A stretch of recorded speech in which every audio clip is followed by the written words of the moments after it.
Hi friends, నేను మీ వాహిని. అందరూ ఎలా ఉన్నారు? నేనైతే బాగున్నానండి. అందరూ బాగుండాలని కోరుకుంటున్నాను. సో ఈరోజు వీడియో వచ్చేసరికి మీకు ఆల్రెడీ చెప్పాను కదా, మొన్న ఆర్ట్ వచ్చేసి పార్ట్ 1 పెట్టాను. ఇది పార్ట్ 2 అనమాట. కాస్త లేట్ అయింది, ఎందుకంటే తనకి చెల్లికి ఆఫీస్ వర్క్ అది ఉండడం వల్ల అంత ఖాళీ లేదు. సో గీయడానికి కొంచెం టైం పట్టింది. సో ఇది ఆర్ట్ వచ్చేసి బేసిక్ వాటర్ ప్యాస్టల్స్ అవి ఉంటాయి కదా, వాటితోనే డ్రా చేసింది. కలర్ ప్యాస్టల్స్ ఉంటాయి కదా, వాటర్ కలర్స్ అవన్నీ డిఫరెంట్గా యూజ్ చేసి బ్రషెస్ యూజ్ చేసి అవి డ్రా చేసింది అనమాట. సో మనకైతే వరలక్ష్మి వ్రతం నుంచి అన్ని ఫెస్టివల్స్ స్టార్ట్ అవుతాయి. ఫస్ట్ వరలక్ష్మి వ్రతం నుంచి వినాయక చవితి నుంచి చిన్న చిన్న ఫెస్టివల్, నెక్స్ట్ దసరా తర్వాత దివాళీ తర్వాత నాగల చవితి కొంతమంది నాగపంచమి అలా ఏవో డేస్ వస్తే ఆ టైంలో చేసుకుంటారు. కొంతమంది అయితే ఆంధ్ర అటువైపు అంతా ఏమవుతుందంటే దివాళీకి 5 days తర్వాత నాగల చవితి చేసుకుంటారనమాట. సో దివాళీ గురించి చెప్పాలంటే కొంతమంది దివ్వలు కొట్టుకోవడం అవన్నీ కూడా ఉంటాయి కొంతమందికి.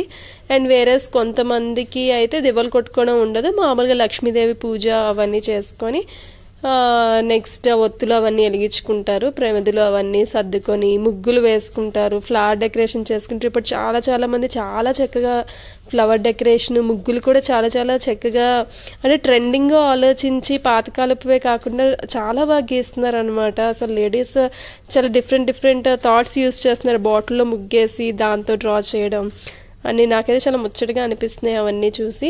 సో దివాళీకి మేమైతే ఎలా జరుపుకుంటామో ఈరోజు మీతో షేర్ చేసుకోవాలని ఉంది. సో దివాళీ మార్నింగ్ అంతా క్రాకర్స్ తెచ్చుకునేవన్నీ పైన ఎండబెట్టుకోవడం, నెక్స్ట్ ఈ ప్రమిదలు ఇవన్నీ మమ్మీ కడిగేసి ఎండలో పెడితే తర్వాత అవన్నీ నూనెసి ఒత్తులేసి ఉంచడం. సో ఈవినింగ్ అయ్యేసరికి ఏదైనా ముగ్గు ఉంటే మధ్యాహ్నం పూట ఆ ముగ్గు వేయడం. తర్వాత కాటన్ క్లోత్స్, ఇది మాత్రం మా డాడీ చాలా స్పెసిఫిక్ అనమాట. చిన్నప్పుడు అంతా కాటన్ క్లోత్స్ వేసుకొని సెలబ్రేషన్స్ అన్ని చేసుకునే వాళ్ళం. సో కొత్త బట్టలు ఏమైనా వేసుకోవాలి అంటే కొంచెం పట్టు అలాంటివి మార్నింగ్ వేసుకునే వాళ్ళం, మిగతావి కాటన్ నైట్ మాత్రం క్రాకర్స్ కాల్చినప్పుడు యూజ్ చేసేవాళ్ళం. అండ్ మేమైతే క్రాకర్స్ అంత ఎక్కువేమీ కాదు, జస్ట్ అంతా వెలిగించుకోవడం, ప్రమిదలు ఇవి వెలిగించుకొని ఫొటోస్ తీసుకోవడానికి, కొంచెం ముగ్గులు వేసినప్పుడు ఫోటో తీసి వాటికే ఇష్టపడే వాళ్ళం. జస్ట్ నార్మల్ పూజ చేసుకొని క్రాకర్స్ అవి కాల్చడం చాలా తక్కువ, అంటే అంత ఇంట్రెస్ట్ ఉండేది కదా ముగ్గురికి. సో చాలా తక్కువ అనమాట. అప్పుడైతే ఏదో కొంచెమైనా పడగా, ఇప్పుడైతే అస్సలు ఇంట్రెస్ట్ లేదు. వేరే పొల్యూషన్ గురించి వాటి గురించి ఆలోచించి కూడా, అంటే అది ప్రతి ఇండివిజువల్కి ఉండాలన్నమాట. సర్లే ఎందుకులే పొల్యూషన్ కదా, అదేమీ అంత ఇంపార్టెంట్ కాదు కదా. అండ్ దానివల్ల పాపం పెట్స్ విపరీతంగా భయపడతాయి, చిన్నపిల్లలు విపరీతంగా భయపడతారు. సో అవన్నీ ఆలోచించి ఒకవేళ ఇష్టం లేనప్పుడు, ఓకే ఇష్టం ఉండి చేస్తే ఓకే ఫైన్, ఒకటి ఇష్టం లేకుండా మరీ అంత ఎన్విరాన్మెంట్ని పొల్యూట్ చేయడం ఏంటా అని చెప్పి అలా మానేసాం అనమాట. సో ప్రమిదలు అయితే వెలిగించుకుంటూ ఉంటాము. అండ్ ఆ రోజు మమ్మీ గారెలు, తీపి గారెలు, పాయసం ఇలా అన్ని, గులాబ్ జామ్ ఇలా అవన్నీ చేస్తూ ఉండేది. సో అవైతే ఈవినింగ్ మొత్తం ప్రమిదలన్నీ వెలిగించుకొని అంతా అయిపోయాక ఏంటంటే ఆ రోజే విపరీతమైన గాలి వేస్తూ ఉంటుంది. అవి వెలిగించడం, మళ్ళీ కొండకపోతే మళ్ళీ వెలిగించడం అవే సరిపోతూ ఉంటుంది ఆల్మోస్ట్.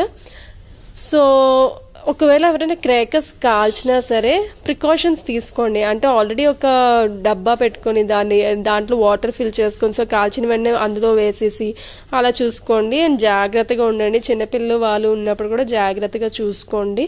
అండ్ వీలైనంత వరకు నాకు అనిపించేది ఏంటంటే పొల్యూషన్ కదా, కొంచెం అవాయిడ్ చేస్తేనే బెటర్ అనిపిస్తుంది. సో ఇది ఎవరి పర్సనల్ ఇంట్రెస్ట్ వాళ్ళదనమాట, నేను జస్ట్ చెప్తున్నా అంతే. సో ఎక్కువ సౌండ్ వచ్చేవి అవి చేయకపోవడమే బెటర్, ఎందుకంటే పాపం పెట్స్, మనమంటే పదగిన పాపం పెట్స్ బయట ఉంటాయి కదా, విపరీతంగా భయపడుతూ ఉంటాయి. సో చేసిన వాళ్ళు మాత్రం చాలా జాగ్రత్తగా కాల్చుకోకుండా అయితే సేఫ్గా కేర్ తీసుకొని చెయ్యండి. అండ్ ఇది వచ్చేసి దివాళీ గురించి అనమాట. అండ్ దివాళీ గురించి అంతేకాదు, ఇప్పుడు మట్టి ప్రమిదలు ఉన్నాయి కదా, అవే కాకుండా కొంచెం ప్యూర్ ఆర్గానిక్, అంటే నాకు ఎప్పుడు ఏమనిపిస్తుంది అంటే, ఇప్పుడు మనకి డీమార్ట్లోని నెక్స్ట్ నేను పర్టికులర్ డీమార్టే అనట్లేదు, షాప్స్లో వాటిల్లో ఉంటుంది కదా, అక్కడైతే మనం బేరాలు అవి అయితే ఏమీ ఆడలేం. వాళ్ళు ఎంత ప్రైస్లో ఫిక్స్ చేస్తారో అంత ప్రైస్లోనే తీసుకోవాలన్నమాట. బట్ వేరే ఈ కుమ్మరి వాళ్ళు వీళ్ళందరూ ఉంటారు కదా పాపం, చిన్న చిన్న చిరు వ్యాపారాలు అనమాట. వాళ్ళు చేసుకొని తెచ్చుకొని పాపం ముసలి వాళ్ళు అలాంటి వాళ్ళందరూ తెచ్చుకొని అమ్ముకుంటూ ఉంటారు రోడ్డు మీద. అలాంటి వాళ్ళ దగ్గర కొంచెం పర్చేస్ చేసి వాళ్ళనైతే ఎంకరేజ్ చేయమని చెప్తాను. అండ్ మట్టి ప్రమిదలే వీలైనంత వరకు ఎక్కువ యూజ్ చేయండి. ఇప్పుడు ఏంటంటే అంతా లైటింగ్ అవన్నీ పెట్టేసి ప్రమిదలు అవి వెలిగించకుండా ఎక్కువ అలా చేస్తున్నారు. బట్ లైటింగ్ వల్ల అట్ల వల్ల ఏంటంటే కొంచెం వేడి అది ఎన్విరాన్మెంట్ కొంచెం ఇదవుతుంది. సో వీలైనంత వరకు కొంచెం మట్టి ప్రమిదలు అవన్నీ ఆర్గానిక్ గా చేయడానికి ట్రై చేస్తే బాగుంటుందని నా పర్సనల్ ఒపీనియన్ అనమాట. సో అలా వాళ్ళ దగ్గర తీసుకొని కొంచెం వాళ్ళని ఎంకరేజ్ చేస్తూ ఉంటే వాళ్ళకి కూడా ఏదో కొంచెం మనం సపోర్ట్ చేస్తున్నట్టు ఉంటుంది. సో అది కూడా ట్రై చేస్తే చేయండి ఈ దివాళీకి. And happy Diwali in advance. అందరూ బాగా మీ ఫ్యామిలీతో జరుపుకోవాలని కోరుకుంటున్నాను. ఫుల్గా ఎంజాయ్ చేయండి. కొంతమంది దివాళీ కోసం ఊర్ల నుంచి వస్తూ ఉంటారు, పర్టికులర్ ఊర్లు వెళ్ళడానికి. అంటే దివాళీ తర్వాత ఒక 5 days కి నాగల చవితి వస్తుంది కాబట్టి ఊర్లో అయితే నాగల చవితి ఒక డిఫరెంట్ పండగ. ఏమి సిటీలో ఉన్నప్పుడు పెద్ద ఏమీ అనిపించి ఉండదు, దగ్గరలో ఉన్న పుట్లకి గుళ్ళకి వెళ్ళి వేసి వచ్చేస్తారు. బట్ పల్లెటూరులో అయితే నాగల చవితి ఇంకొక లెవెల్ అండి. అసలు చాలా చాలా బాగుంటుంది. మేము దివాళీ కన్నా కూడా నాగల చవితికి ప్రతి ఇయర్ చాలా ఎంజాయ్ చేసేవాళ్ళం. ఎందుకంటే కొన్ని విషయాలు నాగల చవితి గురించి చెప్పుకోవాలి. దివాళీ అంటే చెప్పాను కదా మీకు, ఇలా సింపుల్ గా అయితే అయిపోయేది. వేరే నాగల చవితికి ఊరు వెళ్ళేవాళ్ళం. మాదేంటంటే అమ్మమ్మాల ఊరు నానమ్మాల ఊరు ఇద్దరిది ఒకటే అనమాట. అండ్ అమ్మమ్మ వాళ్ళకి కూడా మా వీళ్ళందరూ వస్తారు, వాళ్ళందరూ కలిసి వెళ్తారు. అండ్ మాకైతే పెద్దనాన్న వాళ్ళు మేము అందరం కలిసి వెళ్తాం. సో మేనత్తల వాళ్ళు కూడా ఉన్నారు, కానీ వాళ్ళు పెళ్లి అయిపోయింది కాబట్టి వాళ్ళు ఇంట్లో చేసుకుంటారు. ఇది సంక్రాంతి అలా కాదు కదా. సో ఈ పండగ అయితే ఓన్లీ మగవాళ్ళు ఎవరైతే ఉన్నారో వాళ్ళ బ్రదర్స్ అలా చేసుకుంటుంటారు అనమాట. మా నానమ్మ అక్కడే ఉంటుంది ఊర్లో. సో పెద్దనాన్నలు మేము వెళ్ళి అక్కడ చేసుకుంటాం. ఇదేంటంటే పెద్దనాన్న వాళ్ళు పెద్దనానమ్మ వాళ్ళు ఇద్దరు ఉంటారనమాట. వాళ్ళిద్దరు తోటికోళ్ళు, పెద్ద తాతయ్య వాళ్ళు తాతయ్య వాళ్ళు. అండ్ వాళ్ళకి 2 అబ్బాయిలు. సో వాళ్ళిద్దరు అబ్బాయిల పిల్లలు వాళ్ళిద్దరు అండ్ మేమిద్దరు, మొత్తం 4 బ్రదర్స్ అనమాట. వాళ్ళ ఫ్యామిలీ మొత్తం అందరం ఒక దగ్గర వేస్తాం. సో మేము పొలాలకి నడుచుకొని వెళ్తాం అనమాట. అంటే కార్ ఫెసిలిటీ అది ఇంకా ఏమి అంత పెద్ద రోడ్స్ అవి ఏమి ఉండవు. సో నడుచుకొని వెళ్ళేవాళ్ళం. 4 to 5 kilometers ఉంటుందన్నమాట ఒకవైపు.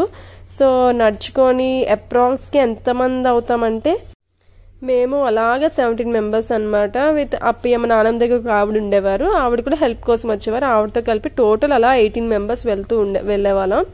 సో ఇదేంటంటే ఈ టైంలో అసలు కజిన్స్ అందరం కలుస్తాం అనమాట. అండ్ మా ఇంట్లో ఆడపిల్లలు చాలా ఎక్కువ, మగపిల్లలు 2 అనమాట. అన్నయ్య ఇంకొక సంతోష్ అని తమ్ముడు ఒకడు, వాళ్ళిద్దరే.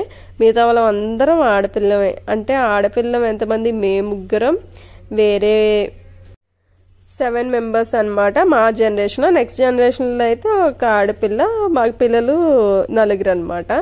సో మేము అందరం కలిసి వెళ్ళేవాళ్ళం.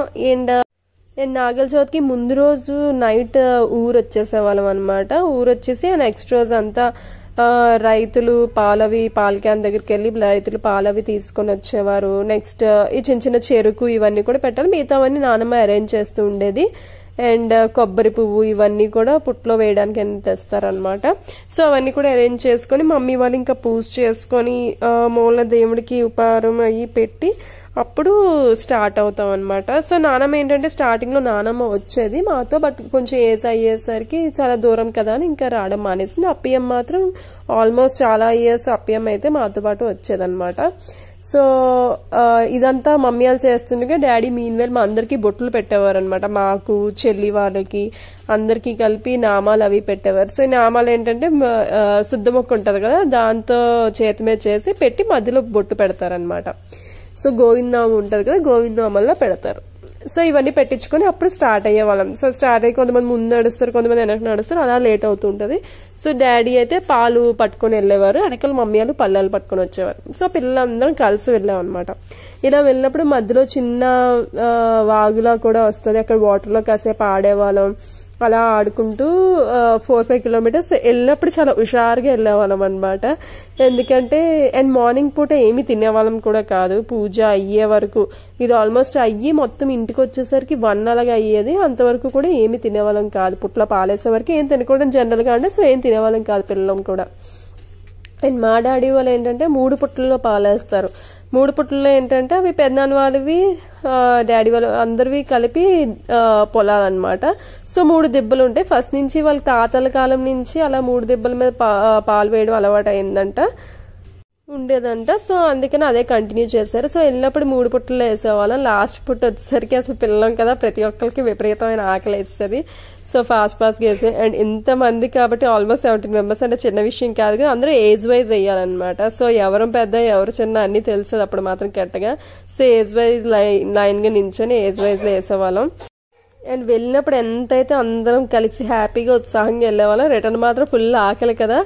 ఇంకా పుట్ట దగ్గర పూజలు అయిపోయిన వెంటనే ఇంకా అక్కడ ప్రసాదాలు నైవేద్యాలు ఉంటాయి కదా, పాలకాయలు చిమిడి చేస్తారనమాట. చిమిడి ఏంటంటే నువ్వులు బెల్లం కలిపి దంచుతారు. ఇంకా దాన్ని ఏం చేయాలి, జస్ట్ దంచుతారనమాట.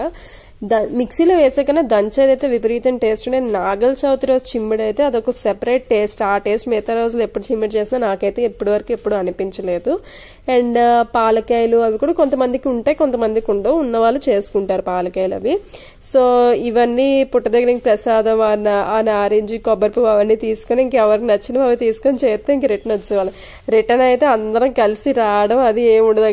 2-3 ఎవరో కలిస్తే ఒకరు ముందుంటారు ఒకరు వెనకుంటారు. అందరూ వే అయితే తెలుసు కాబట్టి అసలు రిటర్న్ ఎంత ఫాస్ట్గా అయితే వెళ్ళినప్పుడు చాలా టైం పడుతుంది కానీ రిటర్న్ మాత్రం చాలా ఫాస్ట్గా ఇంటికి వచ్చేస్తాం. అండ్ ఇంటికి వచ్చాకైతే ఆల్రెడీ మార్నింగ్ చేసేస్తారనమాట ఉపారం అవన్నీ. కలగూర చేస్తారు కంపల్సరీ. కలగూర ఏంటంటే అన్ని వెజిటేబుల్స్ కలిపి చేస్తారనమాట.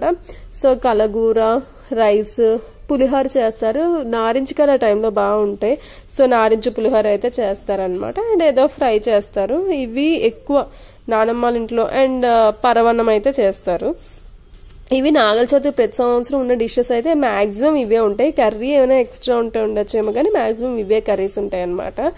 సో కలగూర కూడా టేస్ట్ అయితే చాలా బాగుంటుంది. సో మమ్మీ వాళ్ళు ఏంటంటే వాళ్ళు వచ్చేసరికి అప్పుడు కార్తీక మాసం కదా, గొబ్బు పువ్వులు నెక్స్ట్ గోరింటాకు ఇవన్నీ తెంపుకొని వచ్చేవారు అనమాట. వాళ్ళు వచ్చేసరికి ఈవినింగ్ 4 అలాగే అయిపోయింది. మేము మాత్రం 1 గంట మహా అయితే 2 గంటలకల్లా ఇంటికి మాత్రం ఫాస్ట్గా వచ్చేవాళ్ళం. వచ్చి మేము డాడీ తినేసి డాడీ అయితే పడుకునేవారు. మేము మళ్ళీ అమ్మమ్మల ఇంటికి వెళ్ళేవాళ్ళం అనమాట. సో అమ్మమ్మలకి ఏంటంటే మరీ అంత దూరం ఏమీ కాదు, పొలాలు కొంచెం దగ్గరగానే ఉంటాయి. దగ్గరున్న దగ్గర వేసేస్తారనమాట. అలా వేసి వాళ్ళు కూడా మావయ్య వాళ్ళు పిల్లలు ఉంటారు కదా, సో అందరం అలా కలిసి మాట్లాడుకోవడం ఎంజాయ్ చేయడం అన్నీ చేసేవాళ్ళం అనమాట. అండ్ ఇంకొక విషయం ఏంటంటే కొంతమంది నాగల చవితికి నాన్ వెజ్ చేసుకుంటారనమాట, కొంతమంది వెజిటేరియనే ఫాలో అవుతారు. మా అమ్మమ్మ వాళ్ళకైతే నాన్ వెజ్ చేసుకునే అలవాటు ఉంది. తర్వాత మా అమ్మమ్మ అయితే మానేసింది కానీ వాళ్ళకి నాన్ వెజ్ చేసుకుంటారనమాట. వేరేజ్ మా నానమ్మ సైడ్ వాళ్ళు అయితే అసలు ఆ రోజు నాన్ వెజ్ అనేది తినరనమాట. అండ్ అలా ఒక్కొక్కరికి ఒక్కొక్క టైప్ ఆఫ్ ట్రెడిషన్ ఉంటుంది. అండ్ నాగల చవితి వచ్చిందంటే అసలు మా అందరికీ అంటే కొంచెం ఊర్లో కదా, పల్లెటూరులో అందరూ వెళ్ళి పలకరిస్తారు, అందరం ఒకసారి కలుస్తాం. అసలు చాలా చాలా బాగా అనిపిస్తుంది. పొలాలకి వెళ్తాం, అదంతా ఒక డిఫరెంట్. ఇప్పుడున్న సిటీ లైఫ్లో అయితే ఆ ఎంజాయ్మెంట్ అసలు రావట్లేదు. అండ్ ఇప్పుడు కూడా నాగల చవితి చాలా మిస్ అవుతాం. ఇక్కడైతే సిటీలో ఏముంది, ఏమైనా గుడికి వెళ్ళడం లేకపోతే దగ్గరలోనే పుట్టకెళ్ళడం అంతే కానీ అందరినీ కలవడం అలా ఏమి ఉండదు. అండ్ ఉన్న హస్బెండ్ వైఫ్ ఏదో వెళ్ళడం, పిల్లలతో తీసుకుని వెళ్ళడం, దండం పెట్టేసుకొని వచ్చేయడం అంతే. అక్కడైతే ఒక డే అంతా పండగ అనమాట నాగల చవితి. ముందు రోజే ఊరు వెళ్ళడం, మళ్ళీ ఈవినింగ్ అయితే ఊరు నుంచి రావడం. సో నాగల చవితి అంటే బాగా ఎంజాయ్ చేసేవాళ్ళం అనమాట. అండ్ అమ్మమ్మలకి నానమ్మలకి కూడా అసలు పిల్లలు వస్తారు, మనవలు మనవరాలు వస్తారంటే ఒక టైప్ ఆఫ్ సరదా. అసలు ఎంత ముచ్చట పడిపోయి ఎంత ఆనందపడిపోతారు అసలు వాళ్ళ ఫేస్లో ఆ గ్లో, ఆ ఆనందాలు, నవ్వులు అవన్నీ గుర్తు చేసుకుంటూ ఇప్పుడైతే చాలా చాలా మిస్ అవుతూ ఉంటాం. సో ఇదండి నాగల చవితి దివాళీ గురించి అయితే. అండ్ ఈ ఆర్ట్ వచ్చి చూసారు కదా, మొత్తం అయితే కంప్లీట్ అయిపోయింది. అసలు ఎంత మొత్తం అంతా వేయడం అసలు డీటెయిలింగ్ ఎంత కష్టమో. అండ్ చాలా చాలా బాగా ఎఫర్ట్స్ పెట్టి గీసింది, చాలా చాలా బాగా వచ్చింది అని నాకైతే అనిపించింది. మీ అందరికీ కూడా ఏమనిపించిందో కమెంట్ చేయండి. అండ్ ఇంతే కాకుండా మీకు పర్టికులర్గా ఈ ఆర్ట్ గీస్తే బాగున్నా, ఆర్ట్ గీస్తే బాగున్నా అని ఏమైనా అనిపిస్తే కూడా కమెంట్ చేయండి, తప్పకుండా గీయడానికి ట్రై చేస్తాం. అండ్ మీ అందరి సపోర్ట్ ఇచ్చినందుకు చాలా చాలా థ్యాంక్స్ అండి. అండ్ ఇలా ఆర్ట్స్ అవి ఎవరికైతే బాగా ఇంట్రెస్ట్ ఉన్నాయో వాళ్ళని ఎంకరేజ్ చేయాలనిపిస్తుంది. ఎందుకంటే అసలు వాళ్ళు ఎంత ఎఫర్ట్ పెడతారో, ఎంత టైం పెడతారో ఆర్ట్కి వాటికి. అండ్ ఇలా డీటెయిలింగ్గా వేసాక చూడండి అసలు నిజంగా ఎవరో ఒక మనిషిలాగే కనిపిస్తుంది. అండ్ నేనైతే ఈ కమింగ్ పండుగలు దివాళీ గురించి అండ్ నాగల చవితి గురించి కూడా మాట్లాడాను కదా. అండ్ కొంతమందికి కొన్ని డిఫరెంట్ ఫెస్టివల్స్ అయ్యి ఉంటాయి అనమాట దివాళీ తర్వాత వాటి తర్వాత. అలా మీరు చేసుకున్నవి మీకు తెలిసిన డిఫరెంట్ ఫెస్టివల్స్ కూడా ఏమైనా ఉంటే కమెంట్ చేయండి, వాటి గురించి ఖచ్చితంగా తెలుసుకుంటాను. అండ్ ఇదైతే ఈరోజు మా వీడియో అండి. అండ్ ఇవైతే మా ఫేవరెట్ పండుగ గురించి కూడా మాట్లాడుతున్నాను. అండ్ మీకు కూడా ఫేవరెట్ పండుగ ఏదో కమెంట్స్లో కమెంట్ చేయండి. అందరికీ థ్యాంక్ యూ.